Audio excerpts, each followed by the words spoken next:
Le ton monte dans le détroit d'Ormuz encore aujourd'hui. Depuis plusieurs heures, la tension s'est accélérée autour de ce passage stratégique par lequel transite une part essentielle du pétrole mondial. En cause le lancement hier par les États-Unis de l'opération Project Freedom, destinée à sécuriser la circulation des navires commerciaux. Bonsoir Mathis Lang. Bonsoir Jacques, bonsoir à tous. Cette initiative évidemment est très mal perçue par Téhéran, mais Washington entend la poursuivre coûte que coûte. Résultat, un face-à-face de plus en plus tendu entre les deux puissances, avec bien sûr le risque d'une nouvelle escalade. Oui, à tel point qu'aujourd'hui l'armée américaine se dit prête à reprendre des opérations majeures de combat si l'Iran décide de riposter à l'opération Projet Liberté. Hier, 2 navires marchands battant pavillon américain seraient parvenus à s'extirper du détroit grâce à l'escorte des États-Unis. Téhéran a alors tenté de toucher des bâtiments militaires américains avec des drones et des missiles.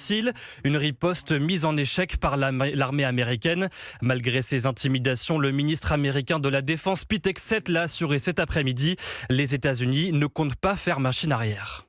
Nous ne cherchons pas à nous battre, mais on ne peut pas non plus laisser l'Iran empêcher des pays innocents et leurs marchandises d'emprunter une voie de navigation internationale.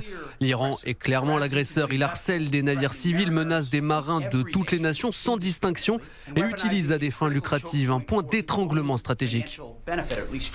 De son côté, suite à ce regain de tension, le président français a indiqué devoir échanger aujourd'hui avec son homologue iranien Massoud Pezeshkian. Emmanuel Macron qui appelle lui aussi à la réouverture du détroit. Mathis Lang.